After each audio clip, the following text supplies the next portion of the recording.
বর্তমান সমাজের মানুষরা কেমন হয় জানেন? তাহলে ছোট্ট একটি গল্প বলি, গল্পটা শেষ পর্যন্ত শুনে যাবেন। হয়তো ভাই গল্পটা আপনারা সবাই কম বেশি ছোটবেলায় শুনেছেন। একবার একটি শেয়াল তার বউ এবং ছেলে সন্তান নিয়ে ভুলবশত বাঘের গর্তে ঢুকে পড়ে। কিছুক্ষণ পর বাঘ যখন সেই গর্তের সামনে এসে দাঁড়ালো, তখন শেয়াল বুঝতে পারে এটা তাদের গর্ত নয়, তারা ভুলক্রমে বাঘের গর্তে ঢুকে পড়েছে। শেয়াল তখন ভাবতে লাগলো, এখন যদি বাঘ তার গর্তে ঢুকে পড়ে তাহলে তো আমাদের সবাইকে খেয়ে ফেলবে।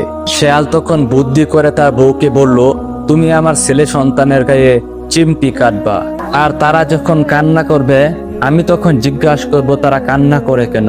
তখন উত্তরে তুমি বলবা বাচ্চারা বাঘের মাংস খেতে চায়। শেয়ালের কথা মতো শেয়ালের বউ তার বাচ্চাদের গায়ে চিমটি কাটতে লাগলো এবং তার বাচ্চারা ওয়াও ওয়াও করে কাঁদতে শুরু করলো। শেয়াল তখন জিজ্ঞাসা করলো সন্তানেরা কান্না করে কেন। শেয়ালের বউ তখন উত্তর দিল, বাচ্চারা বাঘের মাংস খেতে চায়।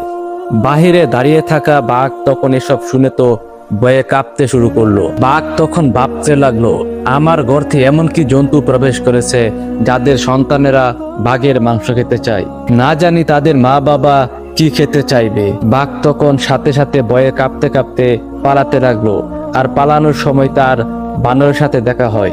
বানর তখন বাঘকে বলল, ও বাঘ ভাই, তুমি এভাবে কোথায় পালাতে শুরু করলা? বাঘ তখন বানরকে সবকিছুই খুলে বলল। বাঘের কথা শুনে বানর তখন বাঘকে বলল, ওরা তো তোমাকে বোকা বানিয়েছে। আপনার গর্তে এমন কোনো ভয়ঙ্কর প্রাণী নেই, আপনার গর্তে যেটা আছে সেটা হলো শেয়াল, আর শেয়াল আপনাকে বোকা বানিয়েছে। বাঘ তখন বানরের কথা বিশ্বাস করতে চাইল না, কিন্তু বানর বাঘকে অনেক বুঝিয়ে শুনিয়ে বিশ্বাস করালো। বানর তখন বাঘকে বলল, আপনি আমার পিছন পিছন আসেন। বানরের কথা মতো বাঘ তার পিছন পিছনে আসলো এবং তারা গিয়ে সেই গর্তের সামনে আবার দাঁড়ালো। শেয়াল তখন বানর আর বাঘকে দেখেই বুঝে ফেললো হয়তো বানর বাঘকে সবকিছু খুলে বলেছে। শেয়াল তখন বুদ্ধি করে আবারও তার বউকে বলল, তুমি আবারও আমার সন্তানকে চিমটি কাটো। শেয়ালের কথা মতো শেয়ালের বউ যখন সন্তানদেরকে চিমটি কাটলো, তখনও সন্তানরা ওয়া ওয়া করে কাঁদতে শুরু করলো। শেয়াল তখন জিজ্ঞাসা করলো, বাচ্চারা কান্না করে কেন? তখন শেয়ালের বউ উত্তর দিল, বাচ্চারা সেই সকাল থেকেই বাঘের মাংস খাওয়ার জন্য কান্না করতেছে।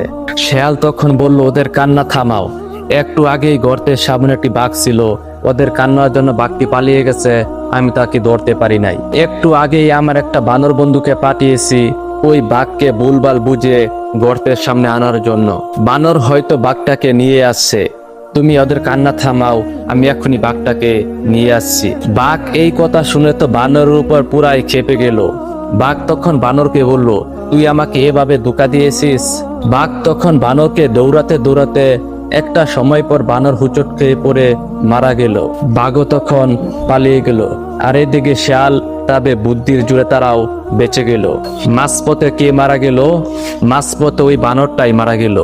এই গল্পটা আপনাদের সামনে এই জন্যই তুলে ধরলাম, বর্তমান সমাজে কিছু মানুষ আছে ঠিক ওই বানরের মতো। আমাদের সমাজে কিছু মুনাফিক মানুষ আছে যারা অন্যের ভালো দেখতে পারে না, একজনের কথা গিয়ে আরেকজনের কাছে লাগায়। তাদের পরিণতিও কিন্তু একটা সময় পর ওই বানরের মতোই হয়।